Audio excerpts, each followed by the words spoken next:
Alors, bonjour, chers élèves, chers étudiants, étudiantes. Aujourd'hui, donc, dans cette capsule, je vais traiter avec vous le compte, le chapitre à propos du compte. Alors, donc, comme nous avons vu la séance donc, dans le chapitre précédent du bilan, nous avons dit que toute opération effectuée par l'entreprise change le bilan précédent. C'est pourquoi pour chaque poste du bilan, on doit ouvrir un tableau qu'on appelle le compte. Alors, on va définir qu'est-ce que le compte dans le premier point. Alors, un compte est un tableau divisé en deux parties. On a une partie gauche du compte appelée par convention débit du compte, qui est consacrée aux emplois. Et on a la partie droite appelée par convention le crédit du compte, qui est réservé aux ressources. Un compte fonctionne alors comme suite. Un emploi est s'inscrit à gauche dans le compte, au début du compte. Une ressource qui s'inscrit à droite dans le compte au crédit du compte. Les deux parties du compte sont donc la partie gauche, débit, qui enregistre les emplois, la partie à droite, crédit, qui enregistre les ressources. Alors on va aborder ça. Un emploi, donc c'est s'inscrit à gauche au débit du compte. Une ressource et s'inscrit à droite au crédit du compte. Alors, on va étudier la terminologie usuelle, c'est-à-dire les termes liés à un compte. Un compte est un tableau qui détient les caractéristiques bien précises ci-après. L'intitulé du compte, c'est le nom du compte dans le plan comptable général. L'imputation, c'est l'inscription d'une somme dans un compte à son débit ou à son crédit. Débiter un compte, c'est porter une somme à son débit. Créditer un compte, c'est porter une somme à son crédit. Le solde d'un compte, c'est le montant net du compte à une date donnée. Le solde d'un compte peut être soit total débit moins total crédit si on a des comptes de l'actif, ou bien l'inverse, total crédit moins total du passif, du débit, si on a des comptes du passif. On aura donc trois cas possibles, un solde débiteur si le total des débits est supérieur au total des crédits, ou bien un solde créditeur si le total du crédit est supérieur au total des débits, ou bien un solde qui est nul, désolé ce n'est pas débiteur, si on a l'égalité entre le débit et le crédit. Ouvrir un compte, c'est inscrire la première opération effectuée, par exemple au début du mois, au début du jour, en général au début de l'année. Arrêter un compte, c'est faire apparaître son solde, c'est-à-dire ce qui reste à la fin de la période. Maintenant, nous allons traiter les tracés du compte, comment on va les présenter. Alors, il existe plusieurs façons de tenir un compte, cependant, quelle que soit la présentation, le compte il doit contenir les informations suivantes. Tout d'abord, les dates, qui correspondent aux opérations enregistrées. Les libellés, c'est les indications du motif de l'opération et de la référence de la pièce comptable. Facture, chèque, ordre de virement, avis d'encaissement, quittance d'électricité. Les montants, c'est les sommes en dirhams qui correspondent à chaque opération. On va maintenant étudier la première présentation qu'on appelle le compte à colonnes séparées ou classique. On va donc le rapprocher par l'exemple suivant. Au cours du mois de janvier 2020, les mouvements de la caisse de l'entreprise Rami sont les suivantes. Le 1er janvier, avoir en caisse 50 000. Le 3 janvier, versement d'espèces à la banque 20 000. Le 5 janvier, règlement d'un client en espèces 5 000 dirhams. Le 10 janvier, paiement d'une facture d'achat de fourniture PC numéro 1, 8 000 dirhams. Le 15 janvier, paiement en espèces, les frais de transport, pièce de caisse numéro 2, 400 dirhams. Le 20 janvier, encaissement en espèces de créances clients, 6 000. Le 26 janvier, achat d'un mobilier en espèces, pièce de caisse numéro 3, 7 000 dirhams. Travail qui est demandé, présenter le compte caisse selon le tracé classique. Alors, voilà donc notre tracé. Tout d'abord, on doit intituler le compte caisse numéro 5141. La partie gauche, débit, emploi. La partie droite, crédit, ressources. Puis, donc, je vais donc démarrer les imputations, l'ouverture de mon compte. Le 1er janvier, donc, j'ai des avoirs en caisse, c'est-à-dire, j'ai des sommes, donc, au niveau de la caisse de 50 000 dirhams. Le 3 janvier, on a versement d'espèces, donc, à la banque. Donc, ce qui va mettre que le compte caisse sera crédité du moment où c'est le point, donc, ressources, c'est la caisse et l'emploi, c'est la banque. Donc, versement d'espèces, il sera crédité de 20 000 le compte caisse. Le 5 janvier, on a règlement des clients de 5 000, donc les clients c'est l'origine et la caisse c'est la destination, donc c'est un débit du compte caisse. Le 10 janvier, on a achat de fourniture de 8 000, donc c'est une sortie d'argent de la caisse. Le 15 janvier, c'est également paiement du transport, pièce de caisse numéro 2, donc c'est un crédit, je crédite le compte caisse de casse.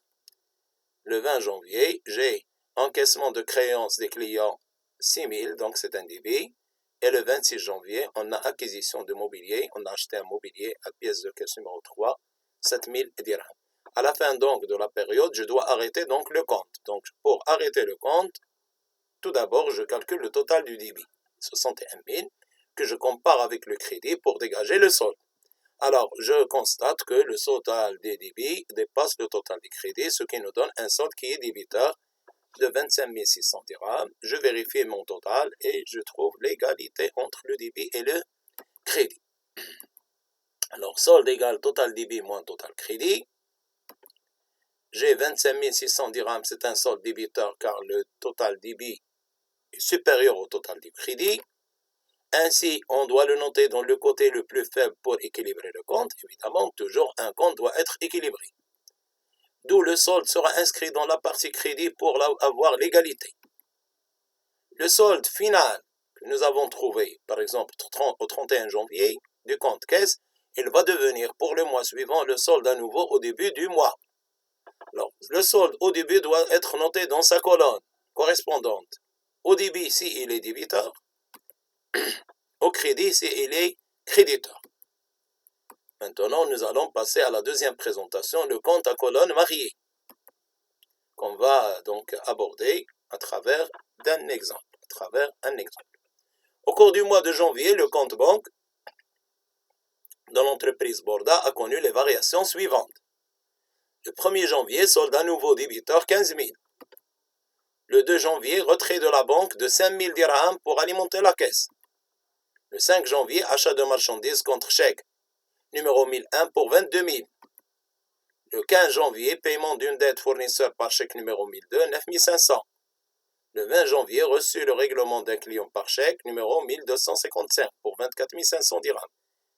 Le 25 janvier, paiement des frais de téléphone par prélèvement bancaire, avis numéro 25, somme 2500 dirhams. Le 30 janvier, vente de marchandises au comptant contre chèque numéro 1346 pour 7 800. Enfin, travail demandé, présenter le compte banque selon le tracé à colonne mariée avec solde successif, c'est-à-dire ce qui reste après chaque opération. Alors, tout d'abord, je vais élaborer mon compte, donc j'intitule mon compte banque numéro 5141. Puis, au lieu d'avoir, dans cette présentation, au lieu d'avoir donc une colonne date, deux colonnes de date, une colonne date pour les débits, une colonne date pour les crédits, on va avoir une seule colonne date, une seule colonne libellée avec un ajout des soldes successifs, c'est-à-dire des sommes qui restent après chaque opération. Alors le 1er janvier, donc j'ai avoir en banque qui est un solde débiteur qui est noté au débit. Donc le montant reste inchangé au début de la période. Le 2 janvier, j'ai donc un retrait d'espèces donc de la banque pour alimenter la caisse. Donc, il y aura une sortie d'argent de la banque vers la caisse. Donc, le point d'origine, donc, c'est la banque. Donc, il sera un crédit. Donc, la somme qui restera dans la banque va diminuer. Il passera à la somme de 10 000. Le 5 janvier, j'ai achat de marchandises à 22 000 dirhams. Donc, la somme va diminuer. Donc, 10 000. Donc, je vais mettre 22 000 moins 10 000. Ça va me donner une somme de 12 000 dirhams qui va devenir un solde crédit débiteur, c'est-à-dire que c'est une banque négative. Alors, le 15 janvier, j'ai aussi paiement au fournisseur par chèque numéro 1002, 9500.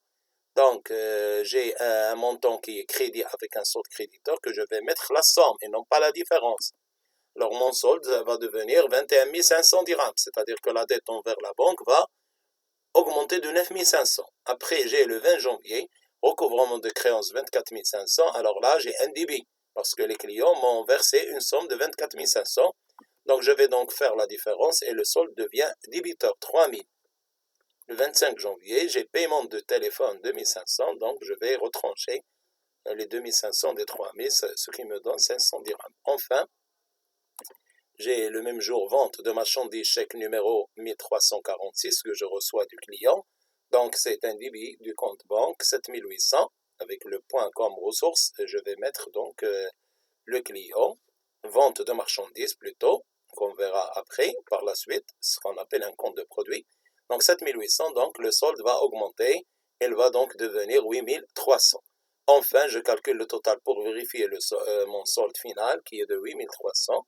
Alors le total du débit c'est 47 300, total du crédit 39 000.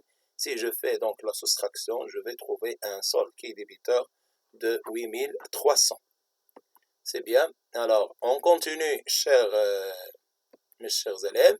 Le compte chèque ou en T, alors le compte schématique, pardonnez, ou en T, c'est ce qu'on appelle le compte simplifié. C'est une présentation simplifiée d'un compte. Donc, je vais présenter le compte caisse sous la forme schématique que nous avons déjà abordé dans le premier point. Alors voilà, donc j'intitule le compte caisse numéro 5161.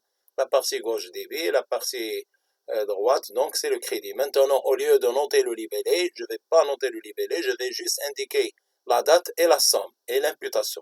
Alors, le 1er janvier, j'avais à voir en caisse, donc 50 000.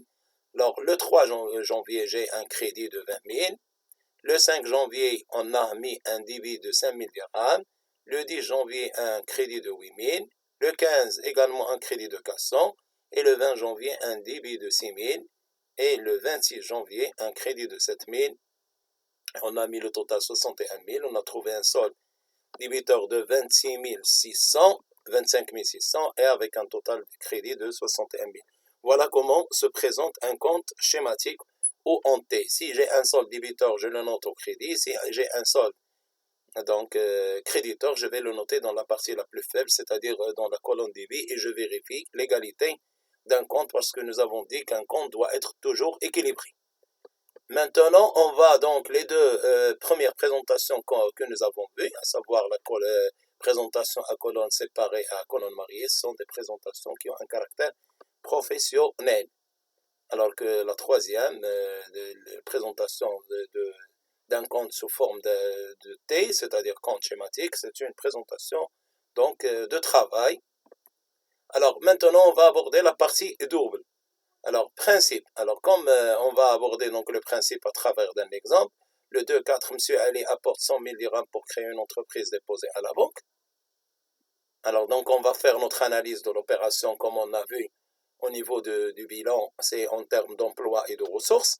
La ressource, c'est l'origine. Et l'emploi, c'est la destination. Donc, donc M. Ali, c'est l'origine de l'opération. Et la destination, c'est la banque. Donc, M. Ali qui a apporté, qui a avancé 100 000 dirhams pour faire une entreprise. Donc, la ressource, c'est M. Ali. L'emploi, donc, c'est la banque. Alors, donc, M. Ali, il sera représenté par le compte capital personnel qu'on va créditer. Le 11-17, 1117. Et la banque, c'est le compte 5141 à débiter. Donc, je vais donc l'enregistrer dans les comptes schématiques. Voilà le premier compte qui est débité. Voilà le deuxième compte à créditer. Maintenant, je passe à l'appellation, l'intitulé du compte. Donc, je débite le compte banque 5141. Je vais imputer donc le compte banque à 100 000 dirhams dans la partie droite, à gauche, pardonnez, débit. Et dans la partie à droite, donc, je vais mettre le compte capital personnel 11-17. Et là, j'indique donc l'opération du 2-4, c'est-à-dire Ali qui a apporté 100 000 dirhams pour créer une entreprise. Je continue, mes chers étudiants, par un deuxième exemple. Le 3-4, acquisition de meubles de bureau, 15 000 dirhams, payé 5 000 dirhams par chèque bancaire numéro 1 et le reste à crédit sur 2 mois. Sur 2 mois, facture numéro 1. Alors, donc, je vais donc pouvoir faire mon analyse. Alors, dans un premier point, j'ai l'entreprise d'un côté et de l'autre côté, j'ai un magasin de meubles. Alors, donc, on aura maintenant deux flux opposés. Alors, le magasin de meubles, il va donc nous donner un flux réel, c'est-à-dire, il va nous donner un mobilier. Donc, le point de départ, c'est le magasin, le point d'arrivée, c'est l'entreprise avec le mobilier. Donc, on doit débiter un compte emploi, c'est le mobilier. Je ne vais pas m'intéresser au compte magasin, à la comptabilité magasin de meubles. Nous, on s'intéresse seulement à l'entreprise. Donc, on aura un point donc d'arrivée, à savoir mobilier. Donc, on va débiter le compte mobilier. Alors, en contrepartie du flux réel, on aura donc un flux monétaire de 10 000 dirhams que nous avons donné au fournisseur, magasin de meubles. Donc, le point donc, de départ, c'est la banque. Donc, je vais donc créditer la banque. C'est la ressource, c'est la banque. Après, la partie qui reste, c'est on appelle le flux financier, parce que c'est un crédit du fournisseur. Alors, puisqu'il est inférieur à 1 an, donc on va le mettre dans le compte d'aide sur acquisition d'immobilisation, qui constitue une ressource. Donc, on aura un emploi face à deux ressources. Et on aura tout d'abord, obligatoirement, l'égalité, comme on a vu pour l'exemple de M. Ali qui a apporté 100 000. On a eu un débit qui est la banque et un crédit qui est capital. Donc, l'emploi égale ressources. Alors, je vais passer maintenant à l'enregistrement. Dans un premier point, je débite le compte mobilier du bureau 23,51, la somme de 15 000. Dans un deuxième point, je mets crédit le compte banque de 5 000 dirhams du 3,4. Et aussi la dette envers le fournisseur d'immobilisation qui est inférieure à 1 an, dette sur acquisition d'immobilisation 44,81. Alors, je fais maintenant le total 5 000 plus 10 000, ça me donne 15 000. Donc, il y a l'égalité entre le total du crédit et le total du débit. Donc, je dois toujours veiller au respect du principe de la partie double. Je dois avoir l'égalité entre l'emploi et les ressources et les emplois. C'est bien, donc maintenant, on va donc définir le principe. En raisonnant en termes d'emploi et de ressources, toute opération met en jeu au moins 2 comptes, c'est-à-dire soit 2 comptes ou 3 comptes et 4 comptes, plus de 2. 2 et plus. Alors, un compte pour enregistrer la ressource qui est créditée, comme on a vu. C'est le cas, par exemple, pour le cas de M. Ali, on a fait un compte pour enregistrer la ressource, c'est le compte capital. Et un compte pour enregistrer l'emploi à débiter, on a mis donc le compte banque. Alors, ainsi par conséquence, on doit toujours vérifier l'égalité suivante importante, le total débit égale total crédit, c'est-à-dire le total des ressources égale total emploi. Maintenant, on va aborder une nouvelle notion qu'on appelle la notion de compte de situation et compte de gestion. Alors, on distingue donc deux grandes catégories de comptes, à savoir les comptes de bilan ou de situation. Ils décrivent la situation patrimoniale de l'entreprise à une date donnée. Et les comptes de charges et de produits ou comptes de gestion, ils constatent les ressources et les emplois extérieurs aux éléments du patrimoine de l'entreprise. Qu'on va expliquer, évidemment, mes chers étudiants. Alors, le fonctionnement des comptes, comment ils vont fonctionner? Alors, voilà les comptes actifs, voilà les comptes du passif. Alors, on va voir que les comptes de l'actif, ils augmentent au débit et diminuent au crédit. Les comptes du passif vont faire l'inverse. Ils vont diminuer au débit et augmenter au crédit, parce que ce sont des comptes de type ressources, qui financent l'actif. Maintenant, on aura les nouveaux comptes qu'on appelle les comptes de charge. C'est comme les achats, c'est comme les salaires, c'est comme les frais de transport. C'est tout ce qui est charge, c'est-à-dire les dépenses supportées par l'entreprise. Ce ne sont pas des comptes de situation du bilan. On va les étudier dans le tableau, donc dans le compte de produits et de charges, comment se réalise le résultat d'une entreprise. Et on a les comptes de produits qu'on appelle les comptes de la classe 7.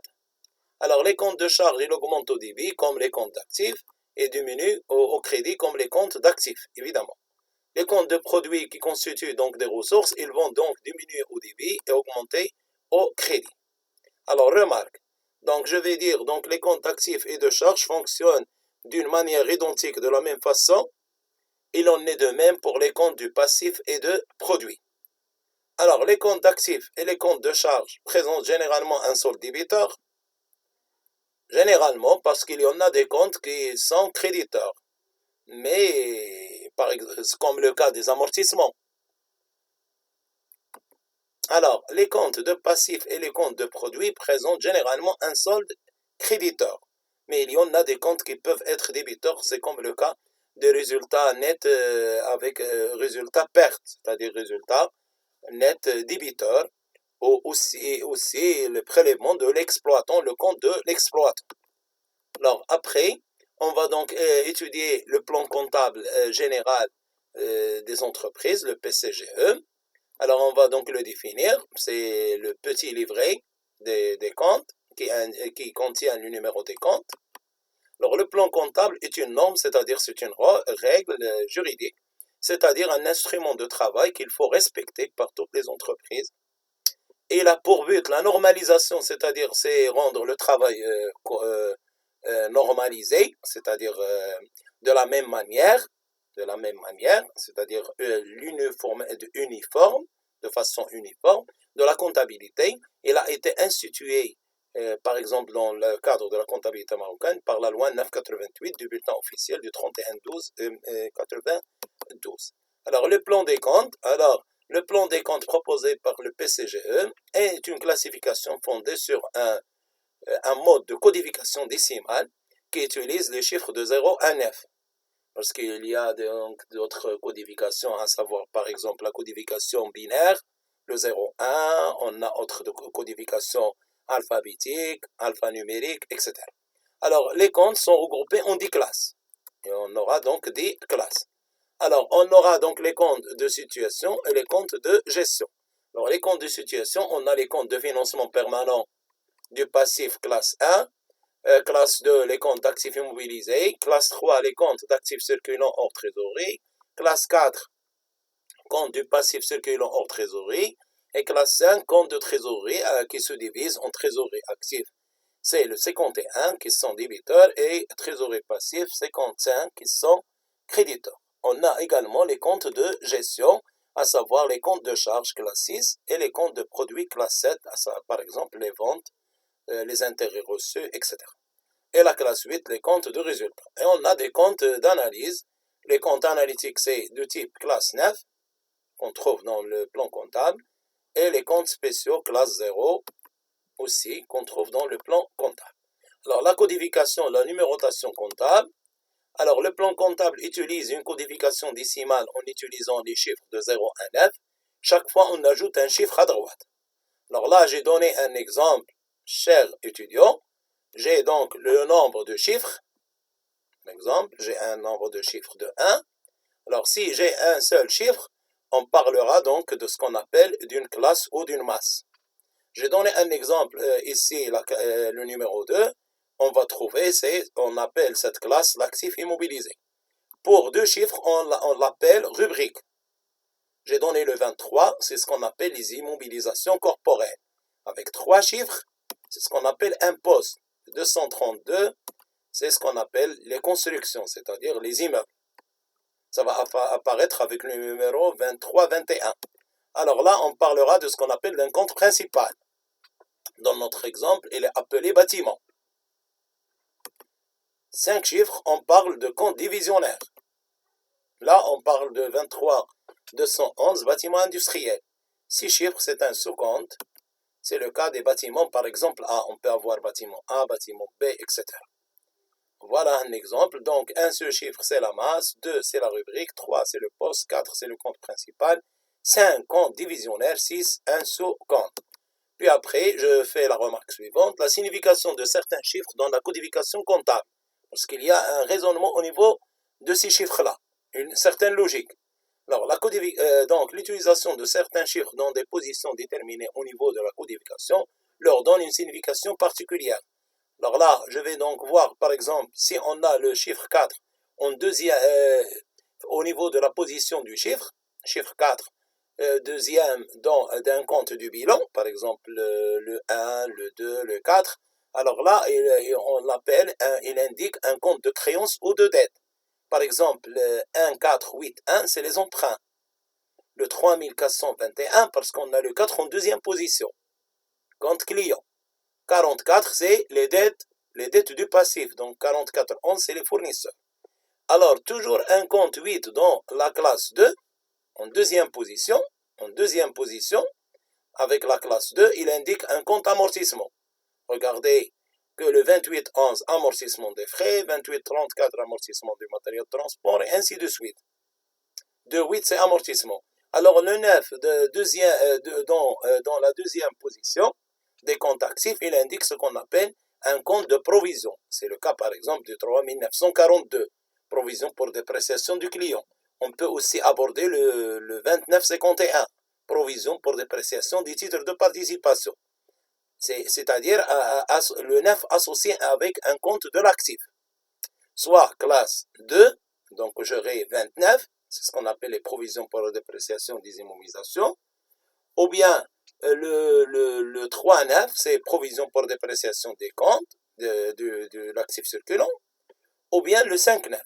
Le 8 en troisième position, il indique toujours un poste autre, exemple 348, 348, autre débiteur. Et le 8 en quatrième position, il indique un compte intitulé autre ou divers pour les comptes de bilan, exemple le 23 2358, autre mobilier, ou bien il indique un compte intitulé sur exercice antérieur, c'est-à-dire les années précédentes, si il est associé à un compte de charge ou de produit, par exemple le 6118, achat revendu de marchandises des exercices antérieurs. Alors enfin, chers étudiants, je vous remercie pour votre attention et je vous souhaite une bonne préparation et à une autre capsule.